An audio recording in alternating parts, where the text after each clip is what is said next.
ولا قوة إلا بالله العلي العظيم. أعوذ بالله من الشيطان اللعين الرجيم. بسم الله الرحمن الرحيم. الصلاة والسلام على أشرف الأنبياء والمرسلين سيدنا ونبينا وحبيب قلوبنا وطبيب نفوسنا مولانا ومقتدانا بالقاسم محمد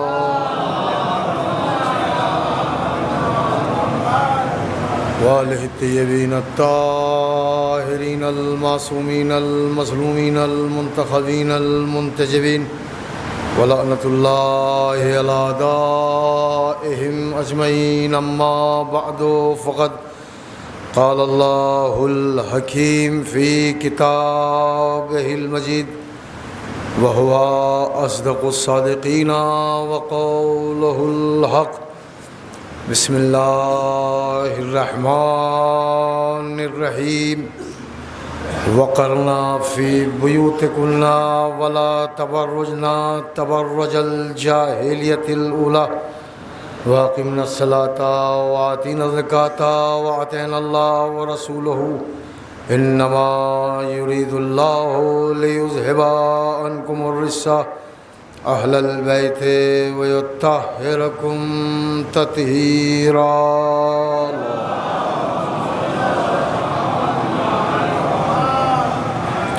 ذرا گزارش کر رہا ہوں کہ ہم سب ساتھ مل کر ایک مرتبہ سورہ علم، 3 مرتبہ سورہ اخلاص کی تلاوت فرما کر مرحوم سید امداد حسین ابن امداد علی ابن ظہیر حسین مرحوم کی روح کو اصال کرتے ہیں. ساتھ میں پڑھتے ہیں اللہم صلی علی محمد وآل محمد، اللہم صلی علی محمد وآل محمد، اللہم صلی علی محمد وآل محمد. بسم اللہ الرحمن الرحیم. الحمد للہ رب العالمین الرحمن الرحیم مالک یوم الدین. ایاک نعبد و ایاک نستعین. اہدنا الصراط المستقیم صراط الذین انعمت علیہم غیر المغضوب علیہم ولا الضالین. بسم اللہ الرحمن الرحیم. قل هو اللہ احد اللہ الصمد لم یلد ولم یولد ولم یکن له کفوا احد. بسم اللہ الرحمن الرحیم. قل هو اللہ احد اللہ الصمد لم یلد ولم یولد ولم یکن له کفوا احد. بسم اللہ الرحمن الرحیم.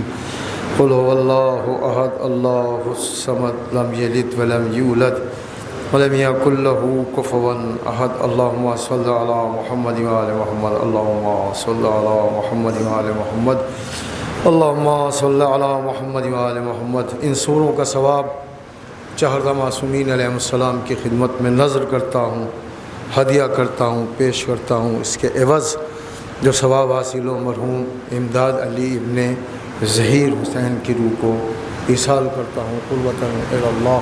صلوات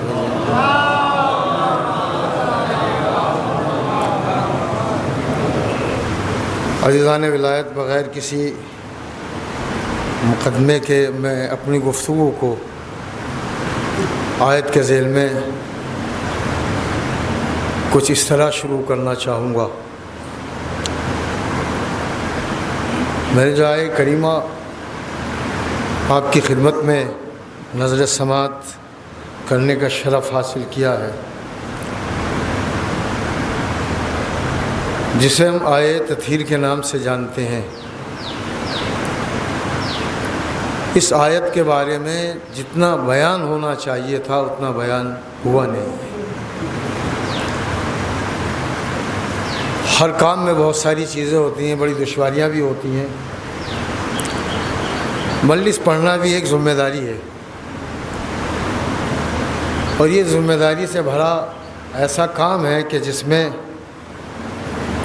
پڑھنے والوں کو بہت زیادہ محنت کی ضرورت ہونی چاہیے. اب کس حد تک ہوتی ہے، کس حد تک لوگ سمجھتے ہیں، یہ سب اپنی اپنی ذمہ داریوں کے اوپر موقوف اور منحصر ہے. میں نے آپ نے ابھی ملاحظہ فرمایا، میں نے آپ کو خالی اس بات کے لیے نہیں چھوڑا کہ میں آپ سے کہوں کہ فلاں ابن فلاں کے لیے آپ سورہ فاتحہ پڑھ دیجیے۔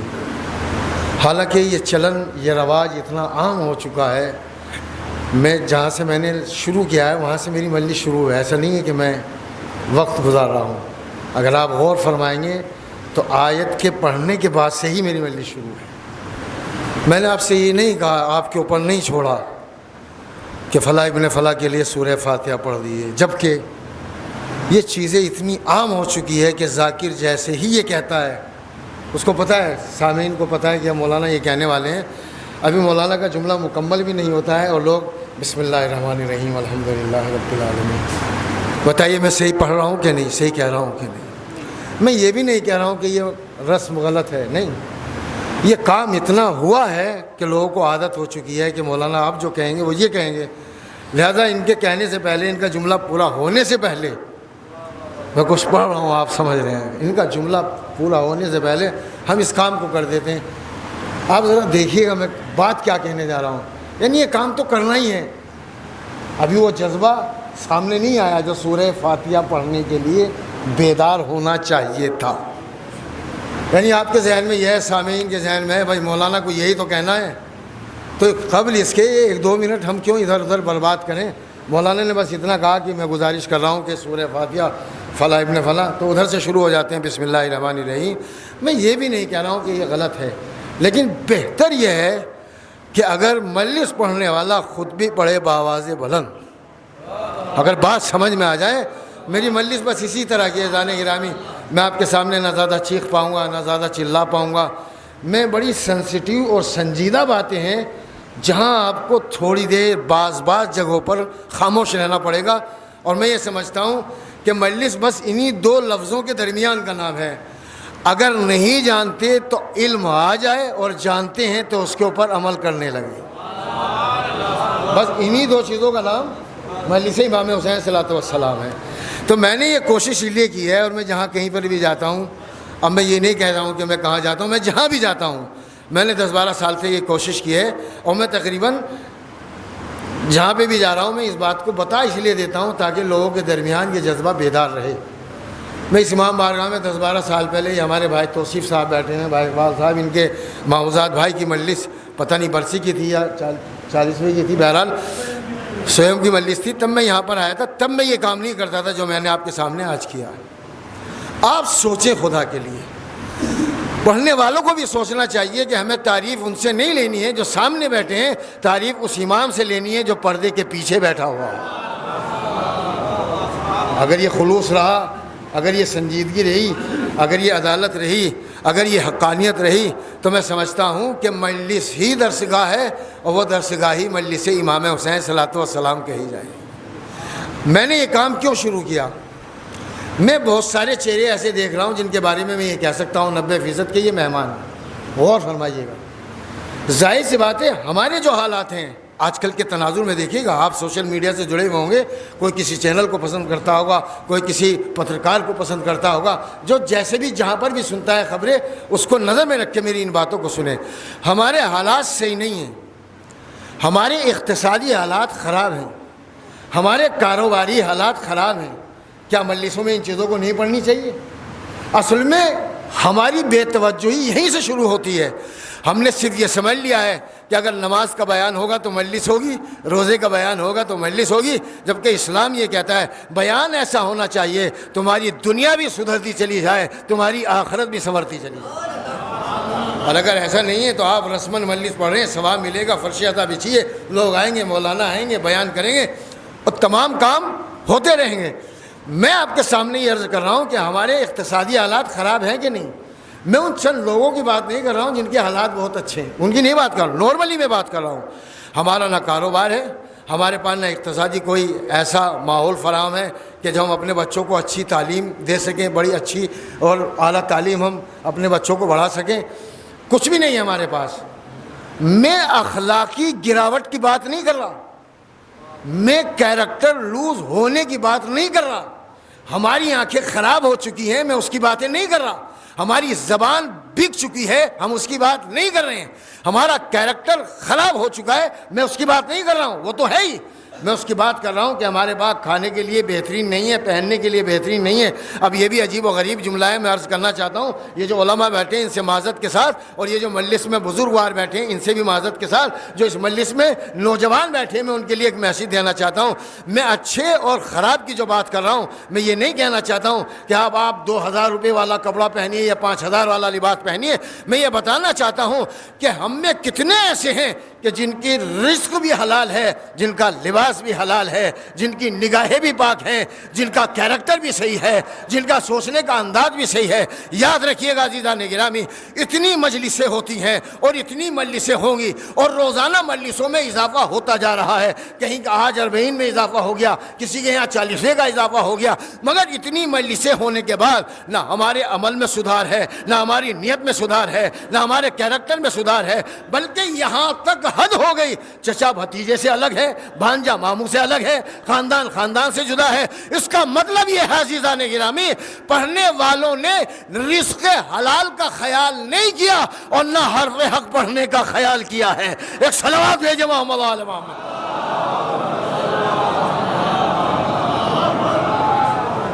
آپ سمجھ رہے میں نے کیا بات عرض کی ہے؟ آپ سوچئے اتنی مجلسیں ہونے کے بعد، اتنے پروگرام ہونے کے بعد، اتنے علماء ہونے کے بعد، اتنے ذاکر ہونے کے بعد، اتنے مدرسے ہونے کے بعد، پہلے تو ہوتا تھا کہ یہاں پر پیش نماز صاحب ہیں اور دوسری جگہ پر نہیں۔ الحمدللہ اب تو زیادہ تر جگہ ایسی ہیں کہ جہاں پیش نمازوں کی کوئی کمی نہیں ہے۔ تو کبھی آپ نے سوچنے کی زحمت کی؟ کبھی آپ نے یہ سوچا کہ ہم اس استحصال کا، اس گراوٹ کا شکار کیوں ہیں؟ اب میں آپ کے سامنے جو میں نے آیت پڑھی ہے، ذرا اس کے اوپر توجہ فرمائیے گا۔ ایک سلوات کے ذریعے تھوڑا سا جو آگے آ سکتے ہوں وہ آگے بھی آ جائیں۔ آ جائیے، بار بار کہنے سے بہتر ہے کہ ایک مرتبہ آ جائیے۔ بہترین سلوات مرحمت فرمائیے گا۔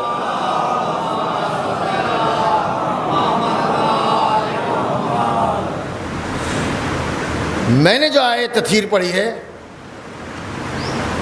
سورہ احزاب، سورہ نمبر 33، اور اتفاق یہ ہے کہ یہ جو جس سورے کو میں نے پڑھا ہے، جو آیت کو پڑھا ہے، اس کا آیت نمبر بھی 33 ہے۔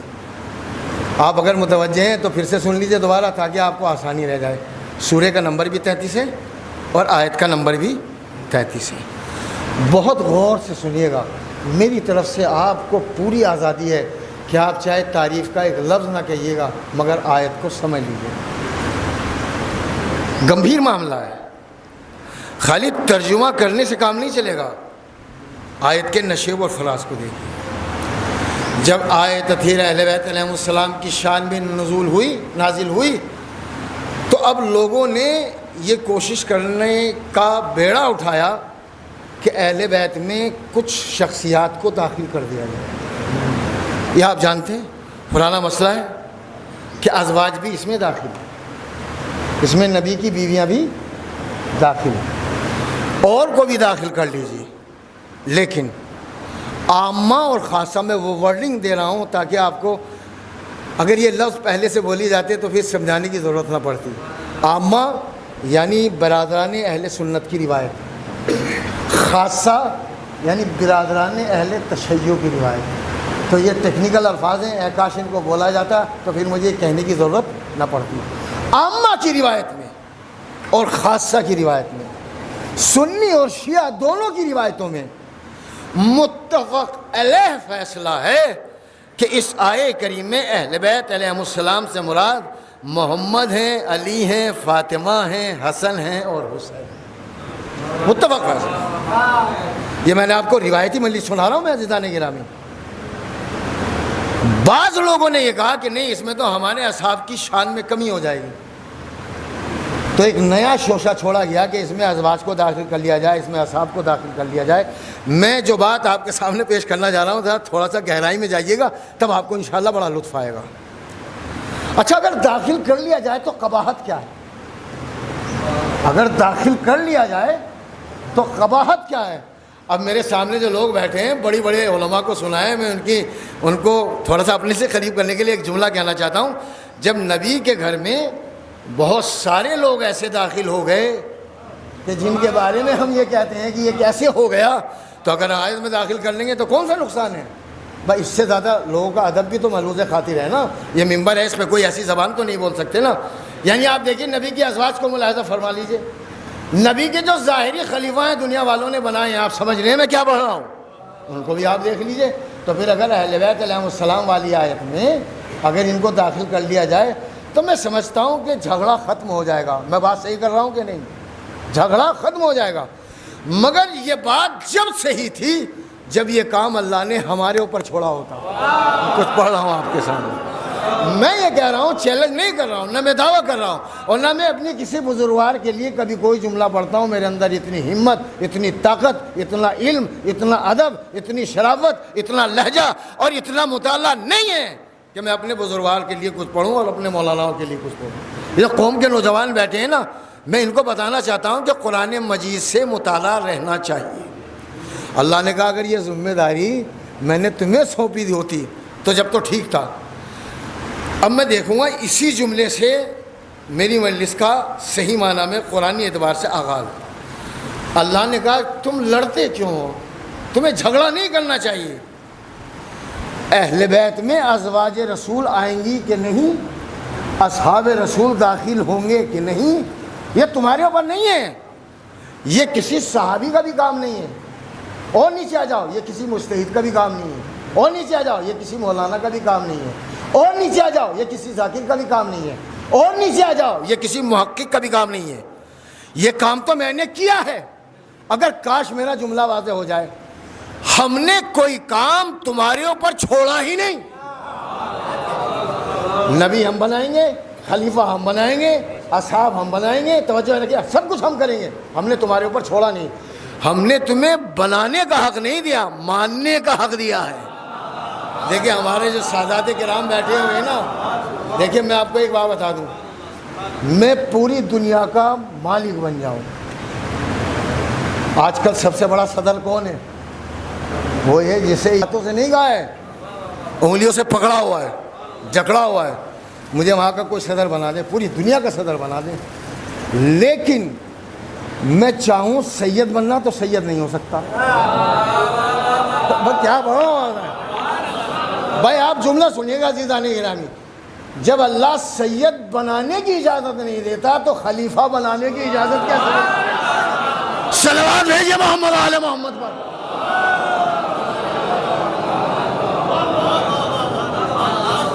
میں پوری دنیا کا صدر بن جاؤں لیکن میں غیر سید رہوں گا۔ میں یہ بتا کیوں کہہ رہا ہوں، میں کسی پہ تنقید نہیں کر رہا ہوں، ممبر پہ کسی پہ تنقید نہیں ہونی چاہیے، بات کہہ دیجئے، جہاں جانا ہے جملہ خود بخود چلا جائے گا۔ اللہ نے جو شرف آپ کو دیا ہے سادات کا ہونا، میں آپ کو خوش کرنے کے لیے نہیں پڑھ رہا ہوں، خدا کی قسم، چونکہ اہل بیت علیہ السلام کی آپ اولاد ہیں، اور میں آیت تطہیر کا جو جلوہ آپ کو دکھانا چاہتا ہوں شاید اس سے پہلے آپ نے نہ سنا ہوگا۔ میں یہ تو نہیں کہہ رہا ہوں کہ میں چیلنج کر رہا ہوں، نہیں، ایسا نہیں ہے۔ اللہ نے کہا بھائی سارے کام ہم نے کر کے بھیجے ہیں، تمہیں ذرا سمجھنا ہے اور صحیح سمجھنا ہے۔ معبود کیا مطلب؟ کہ یہی تو لڑائی ہے، یہی تو اختلاف ہے، یہی تو جھگڑا ہے، اسی پہ مناقشہ ہے، اسی پہ مباحثہ ہے کہ اہل بیت میں داخل کر لیا جائے ازواج کو، خاص طور سے ازواج کی بات ہے۔ اب یہ علماء بیٹھے ہیں، ان کو گواہ اس لیے بنا رہا ہوں، ان کو سنانی نہ ہو، یہ تو مجھ سے بہتر جانتے ہیں۔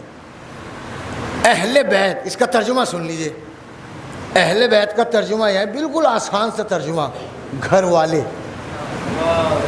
انہوں نے سمجھا کہ گھر والے سے ذرا ملتا جلتا لفظ ہے گھر والی، میں کیا پڑھاؤں آپ کے سامنے عزیزان، تو انہوں نے کہا موقع غنیمت ہے، اسی میں داخل کر دیا جائے۔ اللہ نے کہا یہ ہے میرا جملہ، یہ ہے میری محنت، یہ ہے میرا مطالعہ، یہ ہے میری گہرائی۔ اللہ نے کہا ہم آیت تطہیر، جملہ تطہیر بعد میں بھیجیں گے، پہلے اسی جھگڑے کو نمٹا دیتے ہیں۔ اب آپ سنیے، شاید میں یہ چیز پڑھنے جا رہا ہوں، تو اللہ نے آیت تطہیر اس طرح نہیں شروع کی جس طرح ہم سے سنایا جاتا ہے، ہم سے پڑھایا جاتا ہے، ہم سے کہا جاتا ہے، میں آپ سے کہوں تو آپ بھی یہیں سے سنائیں گے، عالم سے کہوں تو یہیں سے سنائیں گے، ذاکر سے کہا جائے تو یہیں سے سنایا جائے گا، جبکہ یہ آیت تطہیر نہیں ہے عزیزان گرامی۔ اگر آپ سے کہا جائے آیت تطہیر سناؤ تو یہی سنتے آئے، یہی سناتے آئے، کیا انما یرید اللہ، یہ نہیں ہے۔ اگر اس گہرائی کو سمجھ لیا عزیزان گرامی تو اللہ کہے گا یہ جھگڑا کرنے کی ضرورت ہی نہیں ہے۔ اگر اللہ یہ کہتا آیت تطہیر یہاں سے شروع ہوئی ہے انما یرید اللہ لیذھب عنکم الرجس، تو پھر امکان تھا کسی کو بھی داخل کر لیتے، توجہ رکھیے گا عزیزان گرامی. مگر اللہ نے کہا سورہ احزاب کی 33ویں آیت اور اس کی سورہ احزاب خود 33واں سورہ، یہ دیکھو تمہارے سمجھنے کا ہنر ہوگا، تمہاری سماعت کا ہنر ہوگا، تمہاری قرات کا ہنر ہوگا. تم یہ اندازہ لگاؤ کہ آیت تطہیر کی ابتدا کہاں سے ہے. پڑھے لکھے لوگ بیٹھے ہوئے ہیں، مجلسوں کو سمجھنے والے لوگ بیٹھے ہوئے ہیں، بڑے بڑے علماء کو سنے ہوئے لوگ بیٹھے ہوئے ہیں. میں جملہ کہنا چاہتا ہوں، اللہ نے آیت تطہیر انما یرید اللہ سے شروع نہیں کیا، بلکہ شروع یہاں سے کیا وَقَرْنَا فِي بُيُوتِكُنَّ.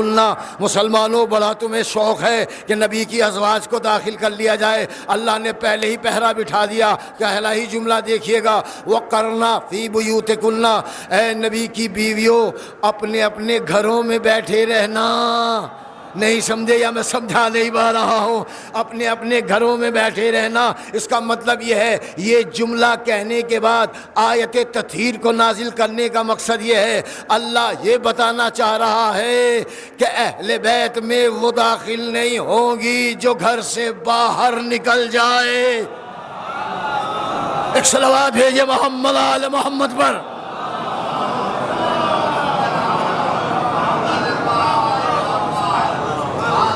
اور میں آپ کو بات بتاؤں، اگر کوئی ایک صحیح بات پتہ چل جائے یا ایک صحیح کام ہو جائے تو بہترین ثواب اور ایصال ثواب ہے مرحوم کے لیے. اگر آپ نے کبھی کسی کو یہ بتایا بھائی ہم تو یہ سنتا ہے انما یرید اللہ لیذھب عنکم الرجس اہل البیت ویطہرکم تطہیرا، یہ آیت تطہیر ہے. نہیں، مولانا نے پڑھا تھا آن ریکارڈ بات ہو رہی ہے، دیکھیے گا قرآن مجید میں آیت تطہیر نہیں ہے، یہ جملہ تطہیر ہے. آپ میری طرف دیکھیں، میں آپ کو دیکھیے شمار کرواتا ہوں کتنے جملوں کے بعد آیت تطہیر. دیکھ رہے ہیں نا آپ؟ بسم اللہ الرحمن الرحیم. وَقَرْنَا فِي بُيُوتِكُنَّ ایک جملہ، وَلَا تَبَرَّجْنَا تَبَرُّجَ الْجَاهِلِيَّةِ الْأُولَىٰ دوسرا جملہ، أَقِمْنَا الصَّلَاةَ تیسرا جملہ، وَآتِينَا الزَّكَاةَ چوتھا جملہ، أَطِعْنَا اللَّهَ وَرَسُولَهُ پانچواں جملہ. اگر آپ کہیے اجازت ہو تو میں اس کا ترجمہ بھی کر دوں. وَقَرْنَا فِي بُيُوتِكُنَّ نبی کی بیویوں، سارا خطاب نبی کی بیویوں سے ہے. یہ بھی بڑی عجیب و غریب بات سنا رہا ہوں عزیزان گرامی. مسلمانوں کا زور ہے کہ نبی کی زوجات کو داخل کر لیا جائے. اللہ نے کہا میں 6 مرتبہ خطاب کر کے کہوں گا کہ گھر والا ہونا اور ہے، گھر والی ہونا اور ہوتا ہے. اور کیا کہا اللہ نے؟ وَقَرْنَا فِي بُيُوتِكُنَّ ایک جملہ، اپنے گھروں میں بیٹھے رہنا. وَلَا تَبَرَّجْنَا تَبَرُّجَ الْجَاهِلِيَّةِ الْأُولَىٰ اور زمانے جاہلیت کی رسم و رواج پر مت چلنا. میں کیا سنا رہا ہوں؟ لوگوں کو شرم نہیں آتی ہے کہتے ہوئے کہ نبی کی ازواج کو داخل کر لیا جائے. کہاں نبی کی بیٹی ہونا اور کہاں نبی کی ازواج ہونا. نبی کی ازواج سے کہا جا رہا ہے پرانے رسم و رواج پر نہ چلنا. اور جو صاحبان تطہیر ہوتے ہیں وہ جو بولیں تو قرآن بن جائے، عمل کرے تو اسلام بنتا چلا جائے. کتنا فرق ہوگا عزیزان گرامی. جن کے بارے میں اللہ یہ کہے کہ پرانے رسم و رواج پر نہ چلنا، وہ آیت تطہیر میں داخل ہوں گے. یہ جن کا بول قرآن مجید کے الفاظ بن جائے وہ آیت تطہیر میں داخل ہوں گے. ایک سلوات بھیجیے اہل بیت علیہم الصلوۃ والسلام.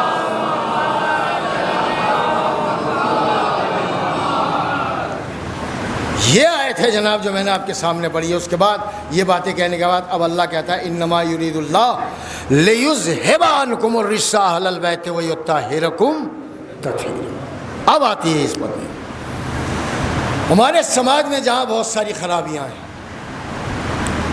چھوٹا منہ بڑی بات نہ ہو جائے، لیکن بات حق ہے اور بات حق کہہ دینا چاہیے، کہہ دینا چاہیے عزیزان گرامی.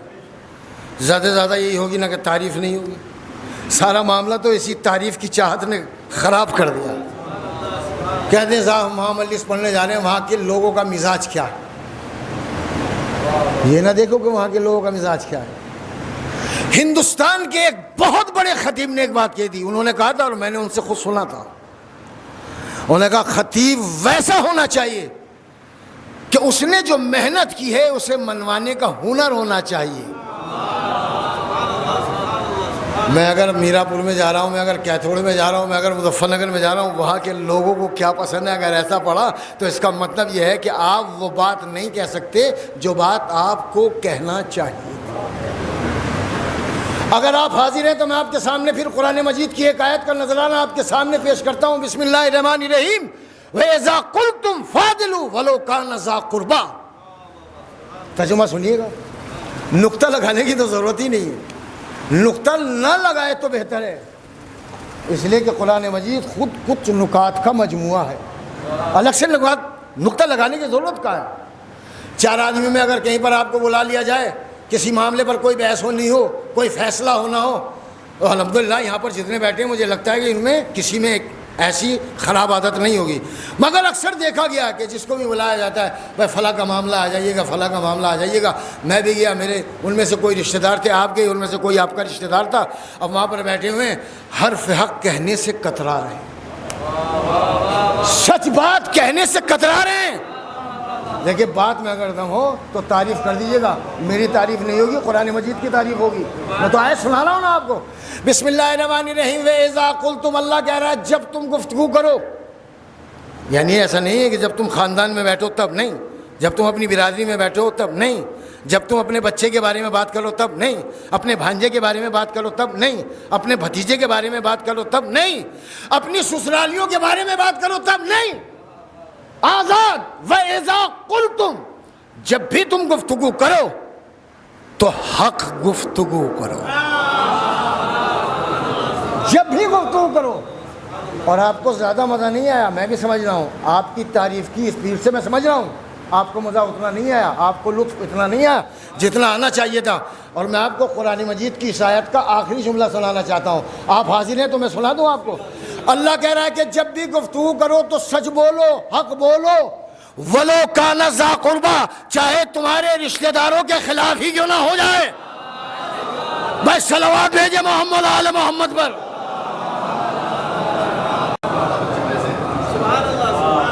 لیکن میں نے آپ سے گزارش کی تھی کہ اگر آپ تھوڑا سا پہلو بدلیں گے اور تھوڑا سا آگے آ جائیں گے تو بعد میں آنے والوں کو زحمت نہیں ہوگی.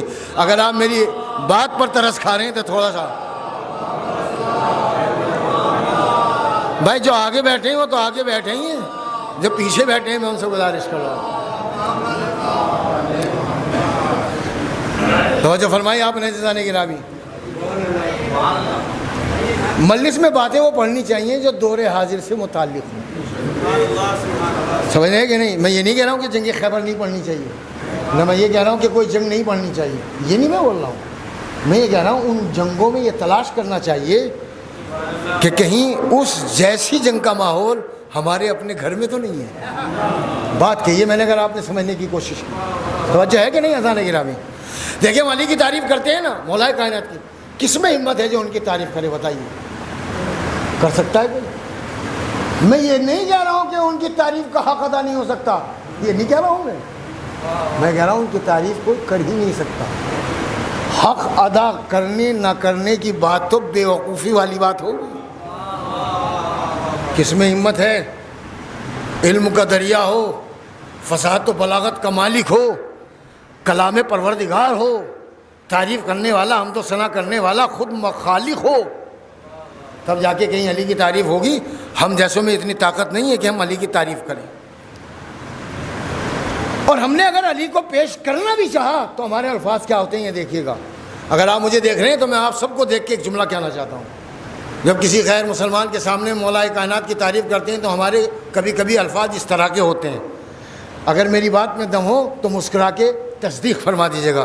ہم یہ کہتے ہیں ہم اس علی کے ماننے والے جو میدان جنگ کا بہادر تھا, ہم اس علی کے ماننے والے جو جانباز تھا, ہم اس علی کے ماننے والے جو سر و تن میں جدائی کرتا تھا, ہم اس علی کے ماننے والے جس نے کبھی پوچھ نہیں دکھائی, ہم اس علی کے ماننے والے کہ جس نے ایک لمحے میں ایک وار میں ہزاروں کو فنار کر دیا, ہم اس علی کے ماننے والے کہ اگر علی نے کسی کو گھور کے دیکھ لیا تو اس کا وہیں دم نکل گیا. اب میں جملہ کہنا چاہتا ہوں اور آپ کے اجداد کا قصیدہ پڑھ رہا ہوں عزیزان گرامی. جب علی کی تعریف یہ ہو سکتی ہے تلوار کے ذریعے, میدان قتال کے ذریعے, تو ذرا سوچو اگر ہم یہ کہیں علی کا سجدہ ایسا تھا, علی کی نماز ایسی تھی, علی کا کیریکٹر ایسا تھا, علی کا اخلاق ایسا تھا, تو پھر آج مسلمان کتنی بلندی پر ہوں.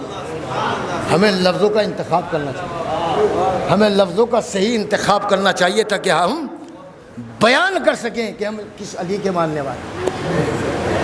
تو میں آپ سے یہ عرض کر رہا تھا کہ ہم ہمارے ہاں جہاں بہت ساری خرابیاں ہیں، خرابی یہ ہے کہ ہم کیا کہوں، سچ بات کہنے کے عادی نہیں ہیں، اور اس سے بھی بڑی خرابی ہے کہ سچ بات سننے کے عادی۔ بھائی صاحب یہ کسی کتاب میں نہیں لکھا، کسی قانون میں نہیں لکھا، ہمارے ہندوستان کے قانون میں نہیں لکھا۔ زانے گرامی، میں موبائل بھی اسی لیے دیکھ رہا ہوں تاکہ آپ کے سامنے وقت کے اندر مجلس کو تمام کر سکوں۔ کہ یہ نہیں لکھا کہ 2 گھنٹے کی مجلس ہوگی تو مجلس کہی جائے گی۔ یہ بہت بڑی بات پڑھ رہا ہوں میں یار۔ ماحول ایسا ہو گیا ہے کہ اگر کوئی نہیں آ سکتا ہے کسی وجہ سے تو اس سے جینا مرنا ختم ہو جاتا ہے، اس سے تعلقات ختم ہو جاتے ہیں۔ اے بھائی خدا کے لیے ایسا مت کرو، اس کی مجبوری بھی سمجھو۔ لیکن پھر بھی آتے ہیں، اور آنے والے کیسے آتے ہیں؟ میں نے کہا کہ ہمارے حالات ٹھیک کہاں ہیں؟ کوئی کام چھوڑ کے آ رہا ہے۔ اب میں ایک جملہ کہہ رہا ہوں، میرے اعتبار سے اگر آپ میرے جملوں کو تولنا چاہیں گے تو میں سب سے اچھا جملہ اب پڑھنے جا رہا ہوں۔ اے بھائی اس کو کم سے کم اتنا تو چھوڑ دو۔ مولانا کو بھی کہہ رہا ہوں، یعنی اپنے کو بھی کہہ رہا ہوں اور بلانے والوں کو بھی کہہ رہا ہوں، اسے کم سے کم اس لائق تو چھوڑ دو کہ اگر وہ 2 بجے کے بعد بھی اپنے کام پہ جانا چاہے تو اپنے بیوی بچوں کے لیے روزی روٹی کما سکے۔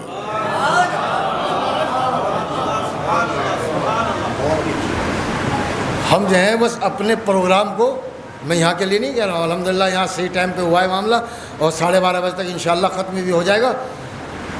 بھائی صاحب لوگ پریشان ہیں، پریشان، اور یہ لمبی لمبی مجلس پڑھ رہے ہیں، لمبے الحمدللہ میں پھر کہہ رہا ہوں، ڈرتے ہوئے کہہ رہا ہوں، یہاں مرثیہ خوانی بہت زیادہ لمبی ہو رہی ہے، 1 نہیں 2 پڑھ رہے ہیں۔ بھائی صاحب کبھی اور موقع ہوگا جب کرفیو لگے گا تب کر لیجیے گا، کوئی ایسی بات ہو جائے گی کہ جہاں نکلنا اور آنا جانا دشوار ہو جائے تب کر لیجیے گا۔ یہ دین جتنا آسان تھا ہم نے اس کو اتنا ہی مشکل بنا دیا، اور جب تک یہ رہے گا عزیزان گرامی آپ سمجھ لیجئے ہم دین کی صحیح اور سچی تصویر پیش نہیں کر سکتے۔ آپ نے کبھی کسی مولانا سے یہ کہا، کسی خطیب سے یہ کہا کہ مولانا صاحب میرے اندر ایک بیماری پیدا ہو گئی ہے بغض و حسد کی، ذرا اس کو ٹھیک کر دیجیے؟ پتہ نہیں آپ کے الفاظ کیسے لگ رہے ہیں عزیزان گرامی، کبھی سنا؟ اور یہ دیکھیے یہ بات جو ہے وہ جتنے چھپے لفظوں میں پڑھ پاؤں گا اتنا پڑھ پاؤں گا، وہ باقی سمجھنا آپ کا کام ہے۔ ہم ماشاءاللہ اتنی آگہی، اتنا شعور ہے لوگوں کو کہ اگر بخار ہو جاتا ہے تو کہتے ہیں بھائی ایسے ویسے ڈاکٹروں کے مت جانا، گلی کوچوں والوں کے یہاں مت جانا، کم سے کم MBBS ہونی چاہیے۔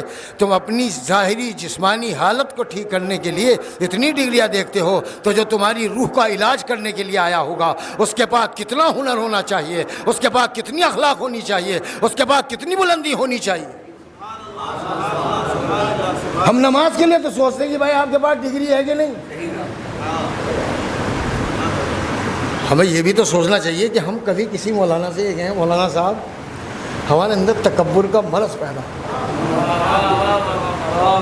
اور مولانا اگر پلٹ کے پوچھے تو بتانے میں شرمائیے گا نہیں، اگر وہ پلٹ کے بولیں کہ کتنا تکبر پیدا ہوا ہے، یہ پڑھنے کا ایک انداز ہوتا ہے، نہ ورنہ آپ کسی مولانا سے پوچھیں گے اور نہ مولانا آپ سے پلٹ کے پوچھیں گے۔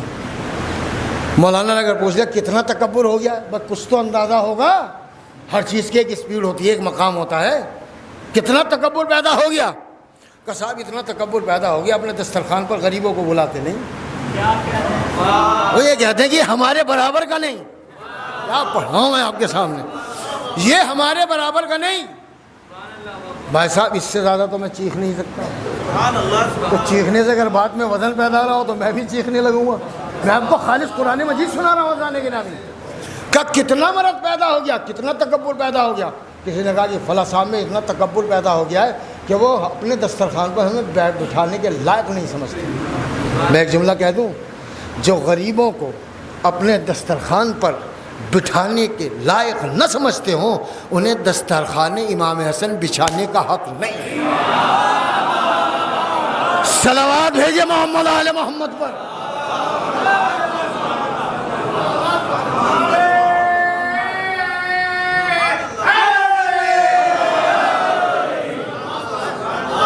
دیکھیے بات سے بات نکلتی ہے عزیزان گرامی، بہت ساری زیارتیں ایسی ہیں، بہت ساری، جس میں آپ ایک جملہ اور ایک فقرہ ہمیشہ پڑھتے ہیں، وہ پڑھ دوں آپ کے بھی سمجھ میں آ جائے گا، اس کے بعد پھر میں اس کی تشریح کرنا چاہتا ہوں۔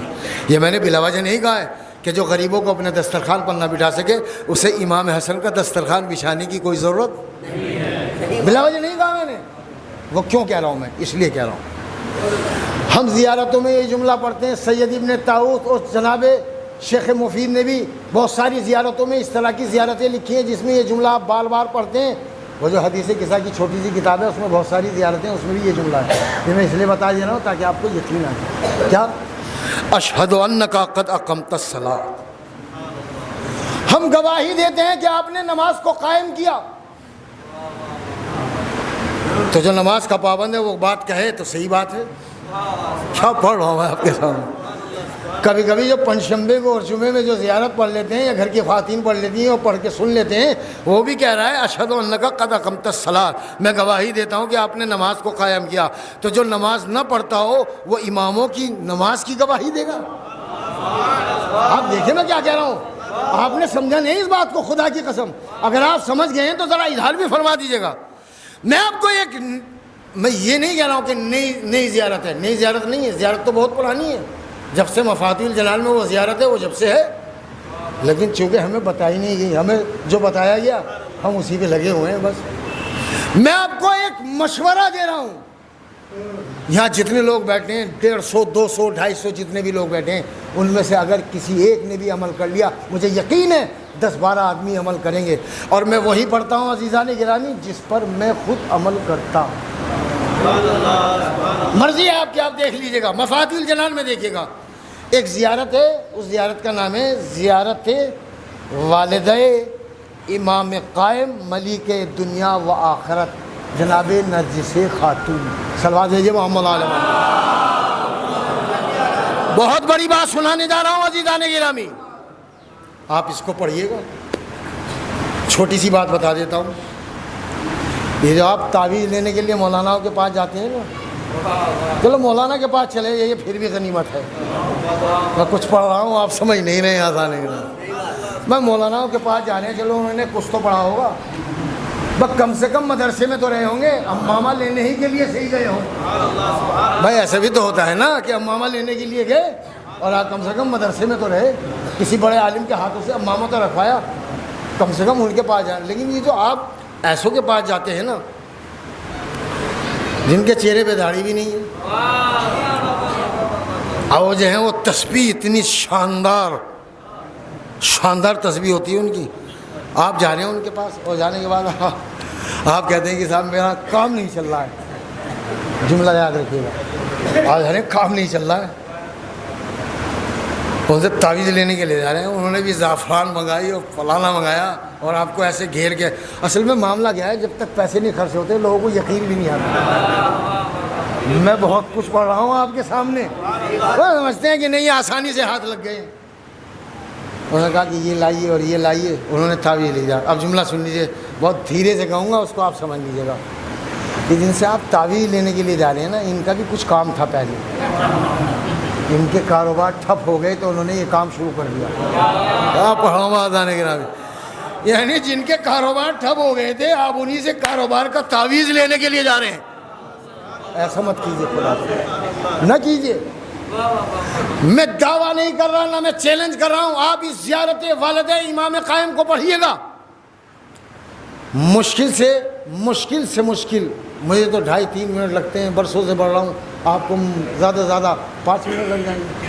پڑھتے پڑھتے ایک جگہ آئے گی جس میں یہ کہا گیا, اس لیے بتا رہا ہوں تاکہ آپ اچھے سے پڑھ لیں, آئے گی کہ پھر آپ اپنے سر کو آسمان کی طرف کریں, بس اس کے بعد پھر پڑھیں. مشکل سے 5 منٹ لگیں گے. یہ جو میں پڑھ رہا ہوں نا, یہ میں پڑھنا نہیں چاہتا تھا. یہ تو مجلس کا کمال ہوتا ہے, مولا کا لطف ہوتا ہے. اب جیسے لوگوں کی محبت ہوتی ہے, پڑھنا کچھ چاہتا ہے اور پڑھا کچھ اور جاتا ہے. اس میں ایک فقرہ آیا ہے, اگر آپ اجازت دیں تو اس فقرے کو سنا. یہ فقرہ میں نے اپنی زندگی میں کسی کتاب میں نہیں دیکھا, جو میں نے آخری امام کی والدہ کی زیارت میں دیکھا. بہت بڑی بات سنا رہا ہوں آپ کو. پہلی بات تو یہ بتائیے, جو میں پڑھ رہا ہوں آپ کو اچھا بھی لگ رہا ہے, اور اگر نہیں بھی لگے گا تو بھائی صاحب پڑھا وہی جائے گا جو میں نے مطالعہ کیا. آپ کو چاہے اچھا لگے یا نہ لگے. سنیے میں کیا عرض کر رہا ہوں. اتنی ساری زیارتیں, قبلہ بیٹھے ہیں ان سے پوچھے گا, اتنی زیارتیں, اور سب میں کم و بیش آپ کو یہ جملہ مل جائے گا، میں گواہی دیتا ہوں آپ نے نماز قائم کی، میں گواہی دیتا ہوں آپ نے زکوٰۃ ادا کی، اشہد انک قد اقمت الصلاۃ وآتیت الزکاۃ وآطعت اللہ ورسولہ، ساری چیزیں آپ کو ملیں گی۔ مگر میں نے کسی زیارت میں یہ فقرہ نہیں سنا اس زیارت کے علاوہ جس کے بارے میں میں نے آپ کو ابھی بتایا۔ 12ویں امام کی والدہ، ان کی زیارت ہے، مفاتیح الجنان میں دیکھیے گا۔ اگر آپ کے بگڑے ہوئے کام نہ بنے تو پھر آپ میرے اوپر لعنت بھیجیے۔ اس زیارت میں فقرہ ہے ملیکہ دنیا و آخرت کی زیارت پڑھتا ہوں قربتاً الی اللہ۔ اب آپ سے بہتر کون سمجھے گا؟ یہ تو آپ کے گھر کی بات بتا رہا ہوں میں۔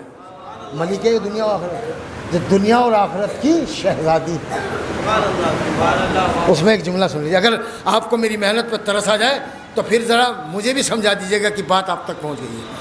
ہم نے یہ تو سنا کہ آپ نے نماز قائم کی، ہم نے زیارت میں یہ تو پڑھا آپ نے زکوٰۃ دی، مگر بیوی کی زیارت میں جو جملہ ہے وہ مجھے بہت پسند ہے، وہ میں آپ کو سنا رہا ہوں۔ بسم اللہ الرحمن الرحیم، اشہد انک احسنت الکفالہ، میں گواہی دیتا ہوں کہ آپ نے بہترین پرورش کی۔ کیا پڑھا ہوں میں آپ کے ساتھ؟ بھائی صاحب بڑی محنتوں سے یہ جملہ نکالا ہے، آپ نے تو ایک جملہ سن لیا۔ عزیزان گرامی، میں گواہی دیتا ہوں نماز قائم کی، میں گواہی دیتا ہوں زکوٰۃ ادا کی، میں گواہی دیتا ہوں اللہ کی اطاعت کی، میں گواہی دیتا ہوں اس کے رسول کی اطاعت کی، میں گواہی دیتا ہوں راہ خدا میں آپ نے اپنا خون بہایا۔ تو ساری گواہیاں ایک طرف، اور جناب نرجس خاتون کی زیارت کا یہ فقرہ، میں گواہی دیتا ہوں کہ آپ نے بہترین پرورش کی۔ اس کا مطلب یہ ہے کہ جیسے عبادتوں کے اوپر توجہ دینا ضروری ہے، بچوں کی تربیت پر بھی توجہ دینا ضروری ہے۔ صلوات بھیجے محمد آل محمد پر۔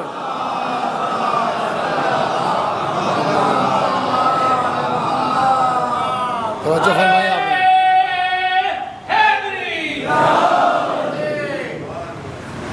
یہ نہیں چلے گا ہمارے بچے کہاں بیٹھے ہیں، کہاں سے آ رہے ہیں، کب آ رہے ہیں، کیسے آ رہے ہیں، نہیں چلے گا یہ۔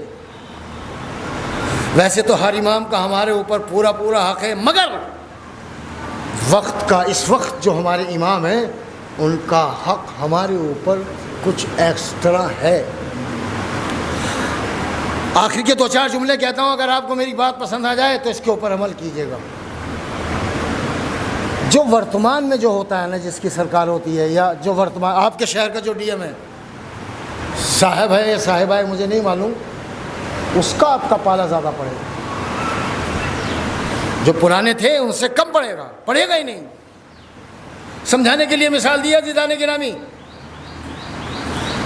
ہم اپنے امام سے کتنا قریب ہیں مجھے یہ بتا دیجیے۔ آخری جملے پڑھ رہا ہوں، اللہ میں آپ کو بتا دوں کیسے قریب ہوا جاتا ہے، 2-4 باتیں بتا دوں، اگر آپ کو پسند آ جائے تو دل میں مسکرا دیجیے گا۔ ہمیں زیادہ قریب ہونا چاہیے تھا۔ ہم اپنی مجلسوں میں امام کا ذکر کم کرتے ہیں، کیا یہ قریب ہونے کی علامت ہے؟ ہم اپنی مجالس و محافل میں، ہم اپنے پروگرامز میں اپنے امام کو بھولے پڑے، کیا ہم امام سے قریب ہیں؟ کم از کم میرے امام کے حق ہونے کی اور ہمارے قریب ہونے کی دلیل کم از کم صبح اٹھتے ہی آپ کا دل بھی کھلے گا، چہرہ بھی کھل جائے گا، اور میں سمجھ لوں گا انشاءاللہ سب سے کم علامت یہ ہونی چاہیے کہ جس امام کے صدقے میں زندہ اٹھے ہیں، اٹھتے ہی اسے ایک سلام بھی۔ لیکن میں نے بات کہی ہے، اگر آپ کی سمجھ میں آ جائے کیا جا رہا ہے، اٹھ کے کھڑے ہو جائیے اور کہیے السلام علیکم یا صاحب العصر۔ اور جب آپ وقت کے امام کو کہیں گے السلام علیکم یا السلام علیکم یا صاحب العصر والزمان، تو امام پلٹ کے ضرور جواب دیں گے، اس لیے کہ صاحب شریعت ہے، مالک شریعت ہے، مختار شریعت ہے، روح شریعت ہے، جان شریعت ہے، عنوان شریعت ہے۔ جب وہ کہے گا وعلیکم السلام، یعنی تم پر بھی سلامتی ہو، جسے وقت کا امام سلامتی کی دعا دے دے، اس کے اوپر مشکلات تو آ سکتی ہیں۔ بہت گہری بات کہنے جا رہا ہوں، یہ مت سوچیے گا امام کے ماننے والے ہمارے پاس مشکلات کیوں آتی ہے، تو کیا آپ کے اماموں کے اوپر مشکلات نہیں ہیں؟ بہت بڑی بات کہہ رہا ہوں عزیزان گرامی، ہم تو یہ بھی کرتے ہیں ہمارا کام نہیں بنتا، ہم تو وہ بھی کرتے ہیں ہمارا کام نہیں بنتا، ہم سے تو یہ بھی ہوتا ہے، ہم تو یہ بھی کرتے ہیں، ہم تو فلاں کی شادی میں بھی جاتے ہیں، ہم تو کسی کی مدد بھی کرتے ہیں، پھر بھی ہم مصیبتوں میں گھرے ہیں۔ میں ایک جملہ کہنا چاہتا ہوں عزیزان گرامی، پہلا جواب تو میں نے دے دیا، ہمارا کون سا ایسا امام ہے کہ جو مصیبتوں کے درمیان میں نہیں رہا؟ مصیبتوں کا آنا اور ہے، اور مصیبت میں ایمان کا خراب کر دینا اور ہوتا ہے۔ ایران کی لڑائی کیا ہے؟ میں چاہ رہا تھا آج ایران کے اوپر کچھ بولوں اس آیت کے ذیل میں۔ ایران کی کس سے کوئی ذاتی لڑائی ہے کیا؟ کیا ایرانی معاذ اللہ پاگل ہیں؟ کیا ان کے پاس عقل و خرد کے نام کی کوئی چیز نہیں ہے؟ وہ دوسروں کے لیے لڑ رہے ہیں۔ اگر وہ آج سرنڈر ہو جائیں تو کچھ بھی نہیں، مگر وہ سمجھتے ہیں، میں کیا پڑھوں، کہ ہم انہی کی اولادیں ہیں جو ہمیشہ مصیبتوں میں چمکتے رہیں۔ بہت بڑی بات پڑھنے جا رہا ہوں عزیزان گرامی۔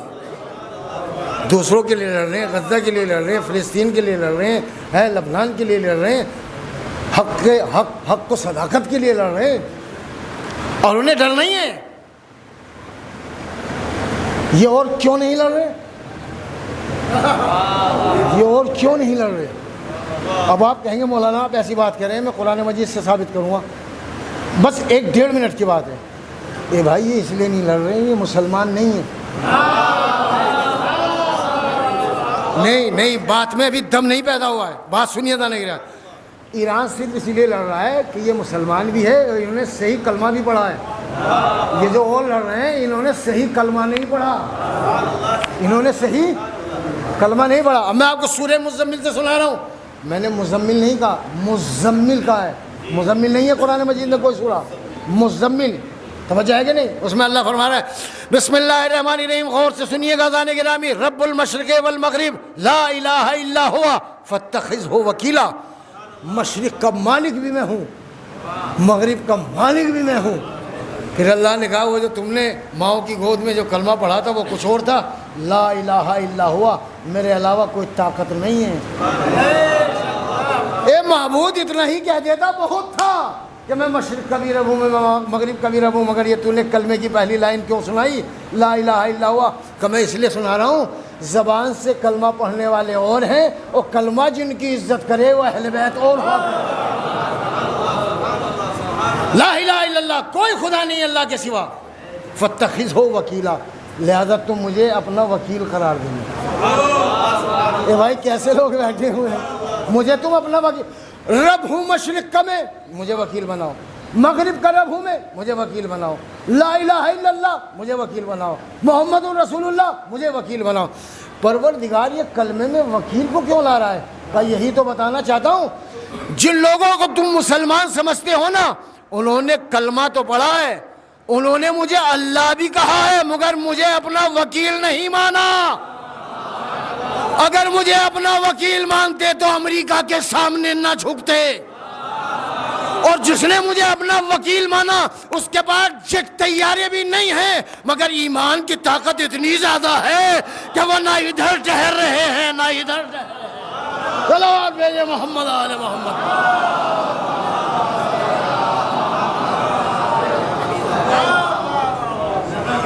بس عزیزان گرامی یہیں تک میں آپ کو لانا چاہتا ہوں۔ فائٹر سے جنگ نہیں لڑی جاتی، بہترین شبوں سے جنگ نہیں لڑی جاتی، ایمانی طاقت سے لڑی جاتی، اللہ کو وکیل بنا کے جنگ لڑی جاتی۔ تو جنہوں نے اللہ کو اپنا وکیل سمجھا، عزیزان گرامی، اللہ کو بہترین وکیل ماننے کا، جاننے کا، سمجھنے کا بہترین شاہکار میں نے امام حسین سے زیادہ کسی کو نہیں دیکھا۔ آپ مجھ سے بہتر جانتے ہیں، میں اکثر مجلسوں میں کہتا ہوں، اور کو علامہ فاضل دربندی نے لکھا ہے، عزیزان گرامی آپ تو بہت بعد میں آئے ہیں، ایک بی بی ہے جو بہت پہلے سے یہاں پر آ کے بیٹھ گئی ہے، جزاک اللہ خیر الجزا۔ اللہ آپ کو کوئی غم نہ دے سوائے غم اہل بیت علیہم السلام کے۔ سب کے آنے کی جدا جدا راستے ہیں، جدا جدا طریقے ہیں۔ کوئی جب آتا ہے جب فرش عزا بچھا دیا جاتا ہے، کوئی جب آتا ہے جب مرثیہ خوانی شروع ہو جاتی ہے، کوئی جب آتا ہے جب مرثیہ خوانی کی ابتدا ہوتی ہے، اور کوئی جب آتا ہے جب ذاکر امام حسین منبر رسول پر بیٹھ جاتا ہے۔ مگر ایک ماں ہے جس نے حسین کو چکیاں پیس کے پالا ہے۔ عزیزان گرامی، مجھے بتایا گیا کہ جس مرحوم کی مجلس ہو رہی ہے وہ صاحب اولاد نہیں تھے۔ آپ کو اسی جملے پر رونا آ گیا نا؟ تو ہمارے ہاں ایسا نہیں ہے، اگر کوئی صاحب اولاد نہیں ہے تو اس کے رونے والے نہیں ہوں گے۔ عزیزان گرامی، مصیبت کا وقت وہ ہوتا ہے کہ بیٹا سامنے موجود ہو اور جنازہ بے گور و کفن پڑا ہوا ہو۔ جزاک اللہ خیر الجزا۔ اللہ آپ کو کوئی غم نہ دے سوائے غم اہل بیت علیہم السلام کے۔ میں نے حسین جیسا صابر و شاکر انسان دنیا انسانیت کی کسی تاریخ میں نہیں دیکھا۔ اور میں جملہ کہنا چاہتا ہوں عزیزان گرامی، حسین نے اکبر کو گرتے ہوئے دیکھا تو اللہ کو کہا یا وکیل ہو، اور نے محمد کا جنازہ دیکھا تو اللہ کو کہا یا وکیل ہو، عباس جیسے بھائی کا جنازہ دیکھا تو کہا یا وکیل ہو۔ یعنی حسین مصیبت پہ مصیبت، صبر پہ صبر کرتے جا رہے ہیں اور اللہ کو کہتے جا رہے ہیں تو ہی میرا وکیل ہے، حسبی اللہ و نعم الوکیل، تو ہی میرا بہترین وکیل ہے۔ اے عزیزان گرامی، مگر میں ایک بہن، ظاہر سی بات ہے مجھے معلوم نہیں ہے مگر مرحوم کی کوئی نہ کوئی بہن ہوگی، میں اس کی تسلی کے لیے ایک جملہ کہنا چاہتا ہوں۔ یہ نہ کہنا کہ تمہارا بھائی صاحب اولاد نہ تھا۔ آ کے امام بارگاہ میں دیکھو رونے والے کتنے رو رہے ہیں۔ ذرا زینب کے دل سے پوچھو کہ سامنے بھائی ذبح ہو رہا ہے اور جناب زینب رونا چاہتی ہیں، گریہ کرنا چاہتی ہیں، اور میں نے وہ منظر بھی دیکھا کہ جناب سکینہ سامنے کھڑی ہوئی ہیں اور رونا چاہتی ہیں۔ شبر نے ہوا میں تازیانہ لہرایا اور کہا سید سجاد اپنی بہن کو روکو، اگر یہ روئے گی تو یہی تازیانہ ہوگا اور تمہاری کمر ہوگی۔ جزاک اللہ خیر الجزا۔ ہاں عزیزان گرامی، نہ ماں کا جواب ہے اور نہ بیٹے حسین کا جواب ہے۔ اسی روایت کو سناؤں گا اور مجلس کو تمام کر دوں گا۔ آپ سمجھ رہے ہیں میں کیا پڑھنا چاہ رہا ہوں؟ میں نے مصائب یہاں سے شروع کیے تھے کہ سب کے آنے کی الگ الگ مختلف عادتیں ہوتی ہیں، کوئی کب آتا ہے کوئی کب آتا ہے، مگر علامہ فاضل دربندی نے لکھا کہ حسین کی دکھیاری ماں بہت پہلے آ جاتی ہے۔ رونا چاہتے ہو رلاؤں آپ کو؟ یہاں تک کہتے ہیں علماء کرام، علماء مقاتل لکھتے ہیں کہ اگر امام بارگاہ میں قفل لگا ہوا ہے تو بی بی دروازے پر، اور جب کسی نے پوچھا کہ بی بی اتنے پہلے کیوں آ جاتی ہیں تو بی بی نے یہی پلٹ کے جواب دیا، ارے میرے لال پر گریہ کرنے والے یہ میرے مہمان ہیں، تو جب وہ آنے والے مہمان ہیں تو میزبان کو مہمانوں سے پہلے ہونا چاہیے۔ میں مصائب کو ختم کر رہا ہوں عزیزان گرامی۔ ماں نے کتنی عزت دی، ماں نے کتنا حوصلہ دیا کہ آپ کو اپنا مہمان قرار دیا۔ ارے جس کی میزبانی فاطمہ زہرا کرے اس کا کیا کہنا؟ اے عزیزان گرامی، اور حسین کا بھی جواب نہیں ہے۔ حسین جب رخصت آخر کے لیے جناب سید سجاد کے خیمے میں آئے ہیں، بھائی یہیں پر مجلس تمام ہو جائے گی، تو کیا کہا تھا؟ بس ایک یہ وصیت رہے یاد ہے میرے جانی، کرنا نہ فراموش میری تشنہ دہانی، 24 پہر گزرے ہیں پایا نہیں پانی، پانی دے اگر بعد میرے ظلم کے بانی، تم فاتحہ پانی پہ دلا دیجیو بیٹا اور تھوڑا سکینہ کو پلا دیجیو بیٹا۔ ارے سید سجاد پانی تو نہیں پلا پائے، آخری جملہ پڑھاؤ، مگر جب پانی کو دیکھا تو رونے لگے، مصلی پر بیٹھے تو رونے لگے، اور چاہنے والے نے جب کہا اے میرے آقا جب آپ پانی کو دیکھتے ہیں تو روتے کیوں ہیں؟ تو امام نے ایک چیخ ماری اور آہ سرد بھر کے کہا ارے منہال یہ کیا کہہ رہا ہے؟ ارے جب میں پانی کو دیکھتا ہوں کبھی مجھے اصغر نظر آتا ہے، کبھی مجھے میری بہن سکینہ یاد آتی ہے، ہائے میں اپنی بہن کو پانی نہیں پلا سکا، ہائے رے غربت سکینہ، ہائے رے غربت سجاد، انا للہ و انا الیہ راجعون، رضا بقضائہ و تسلیما لامرہ۔ بہر الہ ہماری اس مجلس کو شرف قبولیت عطا فرما، اعمال صالحہ کی توفیق عنایت فرما، پالنے والے جس مرحوم کے ایصال ثواب کے لیے مجلس ہوئی ہے اس کے درجات میں بلندی عطا فرما، پالنے والے اس کے گھر والوں کو، اس کے اہل خانہ کو صبر جمیل عطا فرما، پالنے والے اس وقت حالات بہت نازک ہیں، پرچم اسلام کو سربلندی عطا فرما، پانے والے پرچم کفر کو آج ہی سرنگو فرما دے، امام زمانہ کے ظہور میں تعجیل فرما اور ہمیں ان کے انصار و اعوان میں شمار فرما۔ بسم اللہ الرحمن الرحیم، الحمدللہ رب العالمین، الرحمن الرحیم، مالک یوم الدین، ایاک نعبد و ایاک نستعین، اہدنا الصراط المستقیم، صراط الذین انعمت علیہم غیر المغضوب علیہم ولا الضالین۔ بسم اللہ الرحمن الرحیم، قل هو اللہ احد اللہ الصمد لم یلد ولم یولد ولم یکن له کفوا احد۔ بسم اللہ الرحمن الرحیم، قل هو اللہ احد اللہ الصمد لم یلد ولم یولد ولم یکن له کفوا احد۔ بسم اللہ الرحمن الرحیم، قل هو اللہ احد اللہ الصمد لم یلد ولم یولد ولم یکن له کفوا احد۔ اللہم صلی علی محمد وآل محمد، اللہم صلی علی محمد وآل محمد، اللہم صلی علی محمد وآل محمد۔ ان سوروں کا ثواب چار معصومین علیہ السلام کی خدمت میں نذر کرتا ہوں، اس کے عوض جو ثواب حاصل ہو مرحوم امداد علی ابن ظہیر حسین مرحوم کی روح کو ایصال کرتا ہوں قربتاً الی اللہ۔ اللہم صلی